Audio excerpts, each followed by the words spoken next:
நீங்க கோவா போறீங்கன்னா அங்க நடக்கிற ஸ்கேமை பத்தி தான் சொல்ல போறேன். இந்த ரீல்ல சேவ் பண்ணி வச்சுக்கோங்க. முக்கியமா பசங்களா ஃபுல்லா பாருங்க, உங்களுக்கு தான் இந்த வீடியோவே. ஓகே.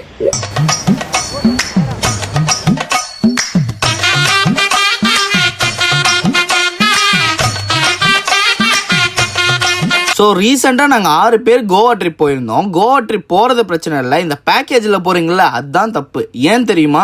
எங்களுக்கு மட்டும்தான் தெரியும். பேக்கேஜில் உங்களுக்கு sightseeing, water sports, 2 wheeler, rooms, foods எல்லாமே இன்க்ளூடட்னு சொல்லி ஒரு அமௌண்ட் ஆஃப் காஸ்ட் வாங்குவாங்க. பட் அவங்க கொடுக்குற வாட்டர் ஸ்போர்ட்ஸ் எல்லாமே ஜஸ்ட் 5 to 10 செகண்ட் தான். அண்ட் ஆல்சோ ரூம்ஸ் உங்களுக்கு அவ்வளோ கம்ஃபர்ட்டாக இருக்காது. கோவாவில் ஃபுட்டு வாயிலே வைக்க முடியாது. முக்கியமாக கேப் டிரைவர்ஸ் கிட்ட ரொம்ப ஜாக்கிரதையாக இருங்க. நீங்கள் கொஞ்சம் அசந்தாலும் மண்டையில் மசாலா தடவி எல்லா காசையும் பிடிங்கிருவாங்க. இந்த மாதிரி பேக்கேஜ் ட்ரிப் போறதுக்கு பதிலா நீட்டா per ஹெட்டுக்கு 5 to 10K எடுத்துட்டு போனீங்கன்னா 3 days 2 nights உங்களுக்கு பிடிச்ச மாதிரி இருந்துட்டு வரலாம். சிம்பிளா கோவா பத்தி ஒன் லைன் சொல்லணும்னா, கோவால பொண்ணும் சரி பானமும் சரி விலை ரொம்ப கம்மி தான்.